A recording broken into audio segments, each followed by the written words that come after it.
I'm YNN reporter Morgan Levant. And I'm YNM reporter Kendall Levant. Here in Farmington Hills, Michigan, at the largest of only 7 all-girl Catholic high schools in Michigan, Mercy High School.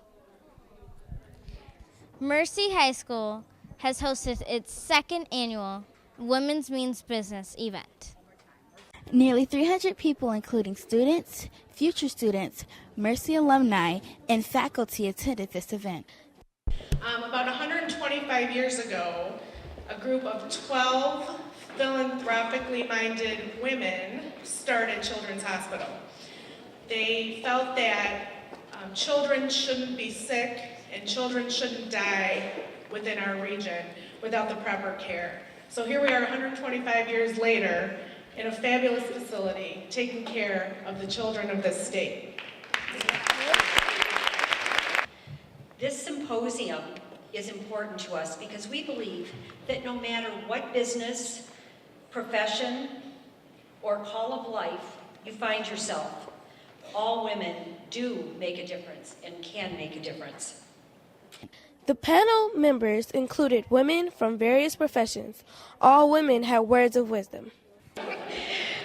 When it comes to preparing for a career, regardless of the profession, how do you build? What's the foundation? What are the building blocks? The difference between people who achieve their dreams and people who don't achieve their dreams is there's 2 fundamental things. Number 1, it's confidence. And number 2, it's drive. And talent is very, very important. Education is absolutely essential.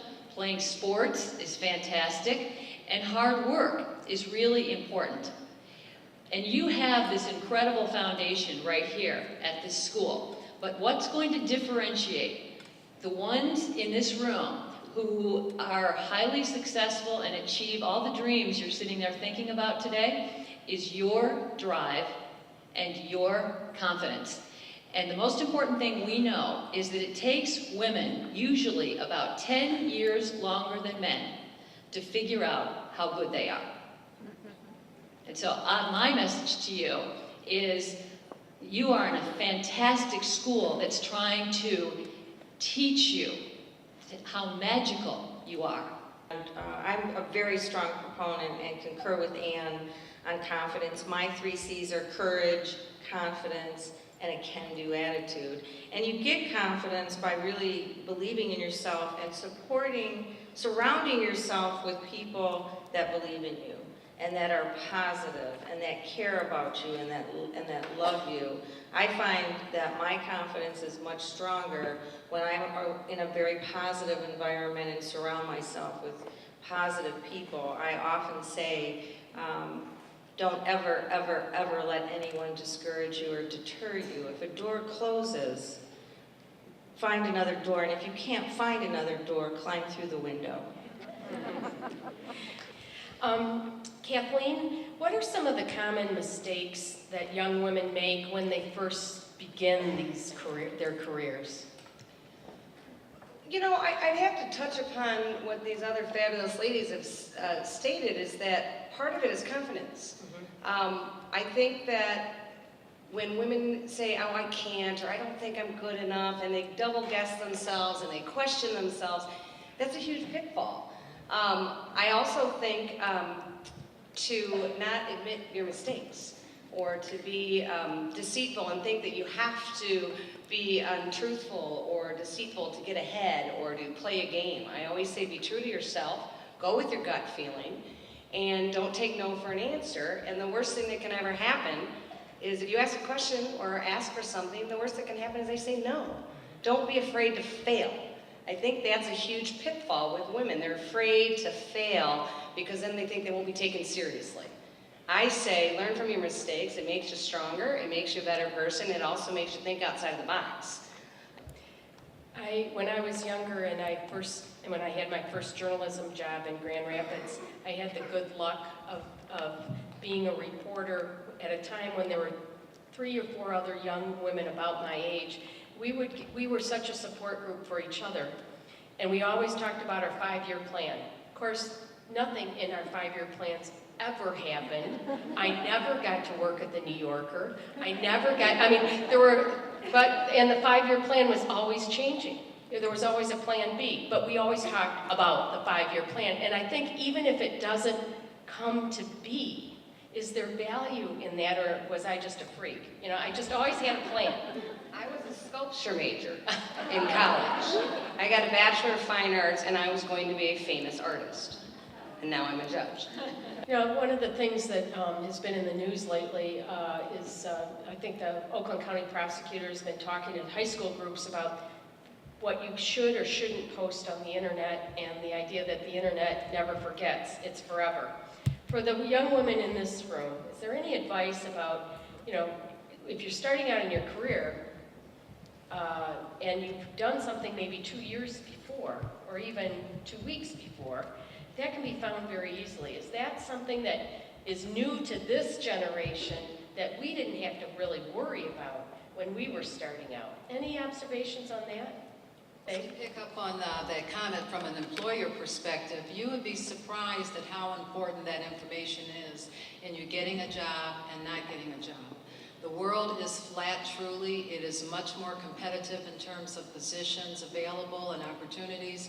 And so think about this. If you are competing for a particular position and you have essentially the same qualifications as the other person that's applying for the job, you would be surprised at what information is provided to the employer, sometimes anonymously. So it is really important to really take heed to all of what you're hearing today particularly with regard to social media, because it is different. It's something that we really don't quite have our arms around, just in terms of the breadth and depth of the information. And a lot of times when you hear these cautionary tales, you might tend to think, well, we're making too big of a deal of this. Well, I can tell you, I'm an employer, and I have had information provided to me that has made the difference in a hiring decision, and it was based upon a Facebook posting. So I just wanted to emphasize how critically important this message is. It's still kind of a tough job market, so how about some of the things that you can do to differentiate yourself and to stand out to a prospective employer? Anybody want to?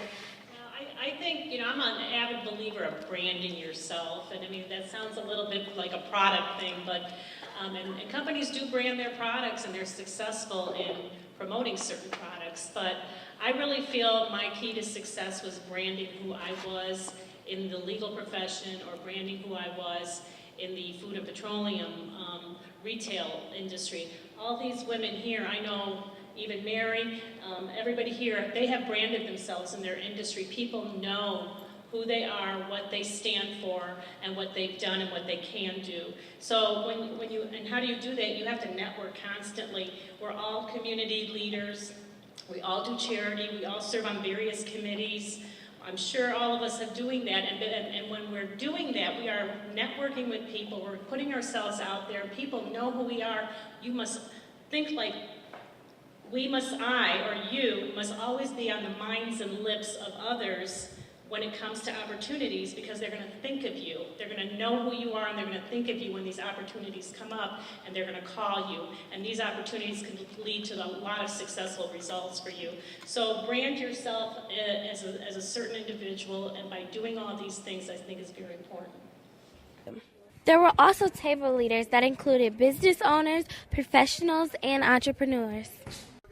The second annual Women Means Business Conference was held here at Mercy High School. 5 educated women that took their time to answer the crowd's questions, most of which being difficult, but all answered thoroughly and to the fullest extent. They were all important lessons, one of them being the building blocks of being successful. Especially after today, we now know and better understand that women do mean business. Hi, I'm Rochelle Hawkins. And I'm Kamaya Perkins, reporting for Youth Neighborhood News, where we bring you the younger side of the news.